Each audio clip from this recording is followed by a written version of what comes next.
Hello, Rod Peppiatt here from the Avenue Uniting Church in Blackburn in Victoria on Wurundjeri country, here on another hot Melbourne day. Our reflection today is shaped by the fact that we are moving into the Christian season of Lent, the period leading us up to Easter, and yes, it is coming up fast.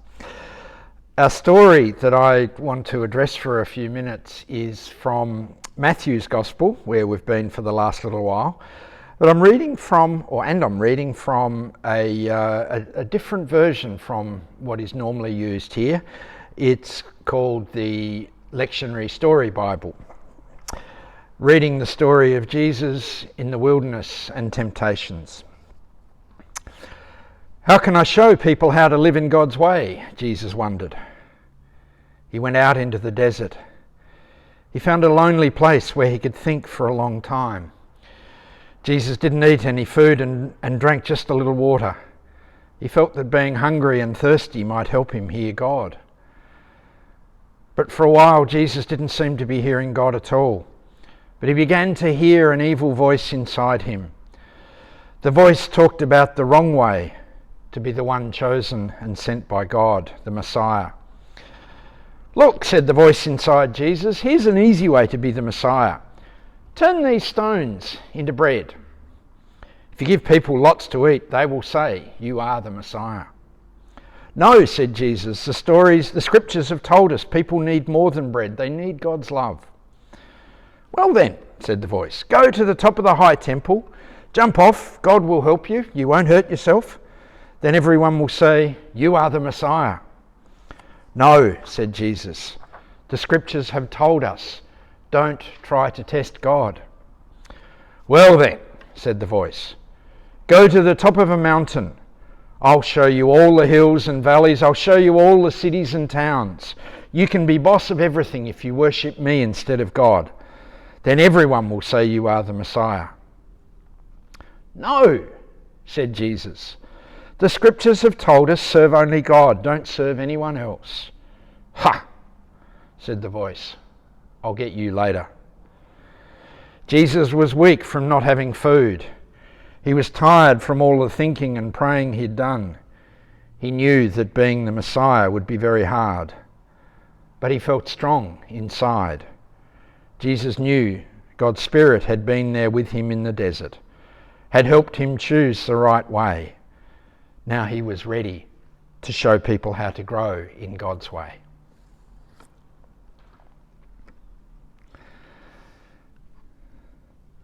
The traditional version of this story says Jesus ate nothing for 40 days and he was hungry.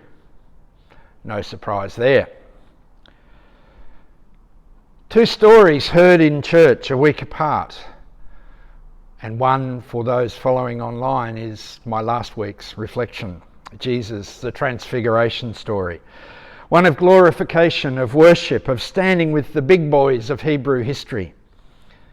And now this, a story of vulnerability, of temptation and decision. And although there's quite a similar theme, although they're quite different, there's quite a similar theme that runs through the two. A theme that I've talked about here before as choosing life.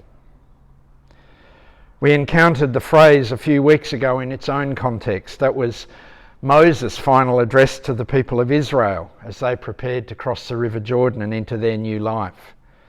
There, you might remember, Moses called the people to choose life, to choose the way of God, to remain faithful to the covenant relationship, to turn away from that path in looking for security or strength or life even.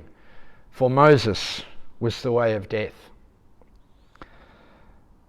And in one sense, he's talking to physical death, but in that story, Moses was also talking about a kind of living death. As best I can describe it, this is a life lived in alienation from God, but also from oneself. Perhaps one way of putting it might be the death of who we really are in trying to be what we're not.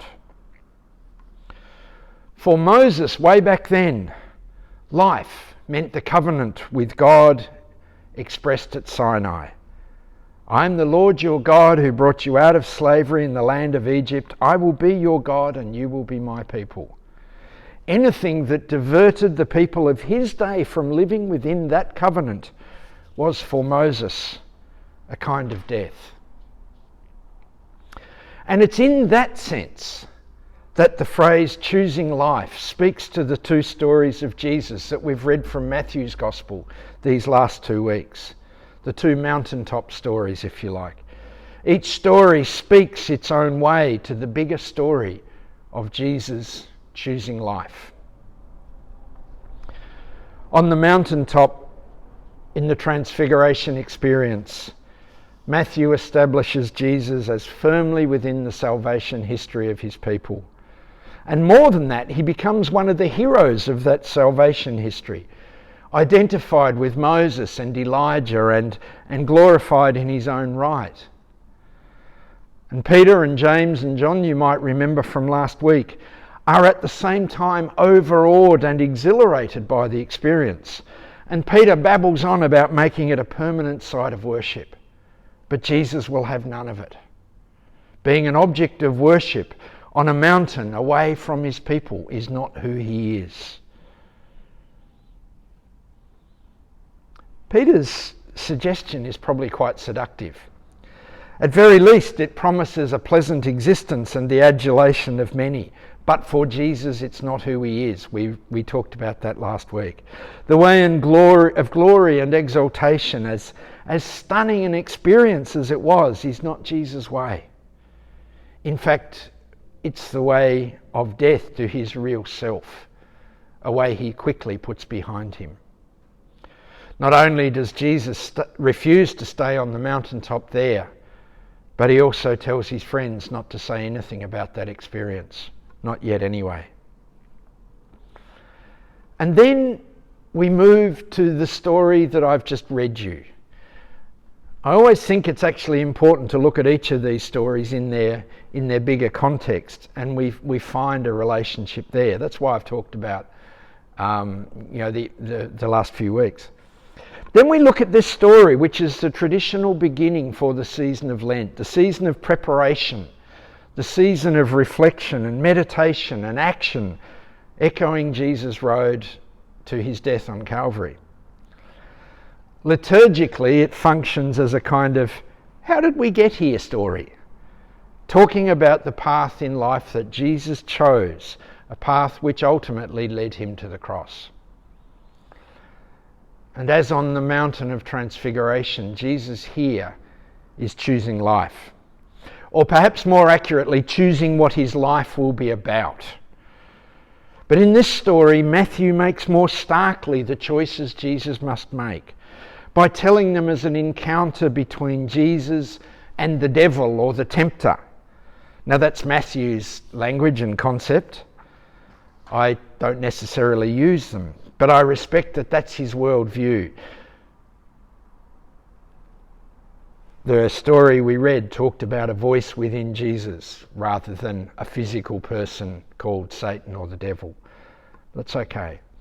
But here, in this story, the crux of it is that Jesus is invited to prove he is who he says he is by performing stunts that only someone with divine powers can do in the understanding of the day.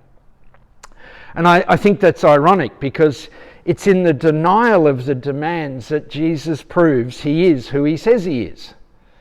That's a bit of a sentence, isn't it? His identity is not to be shaped by doing stunts on demand, but in being true to himself and what he sees as God's call in his life. Just as it was for Moses, the covenant relationship with God remains central for Jesus. We must remember that he lived and died a faithful Jew.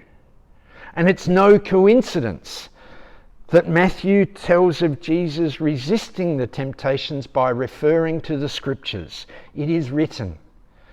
At least part of his ability to resist comes through knowing who he is within the stories of God and his people.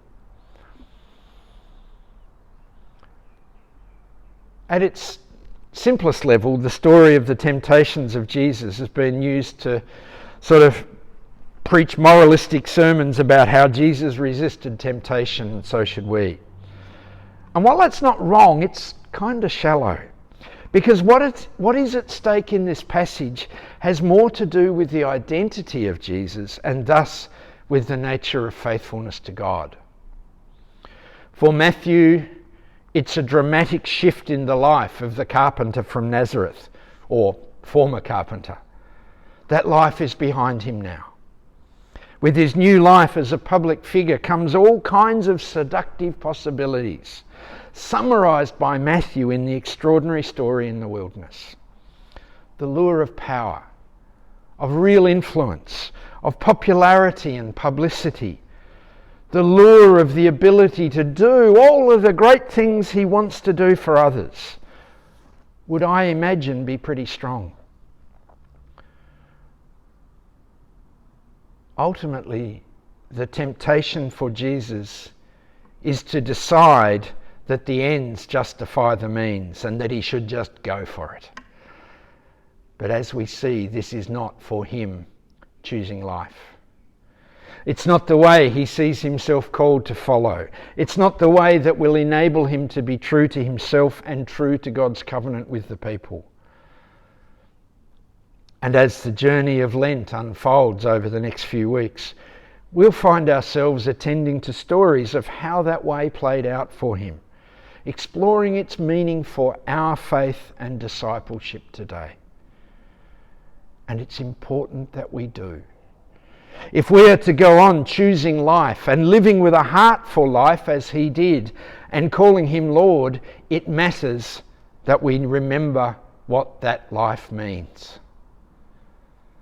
So friends, as we move into this season of Lent, let's embrace its challenge and its opportunity and allow those things to lead us deeper into our sense of calling, deeper into our sense of identity, and deeper into relationship with the Spirit of God that calls us to each new day. In the holy name of the one in whom we live and move and have our being. Amen. Blessings.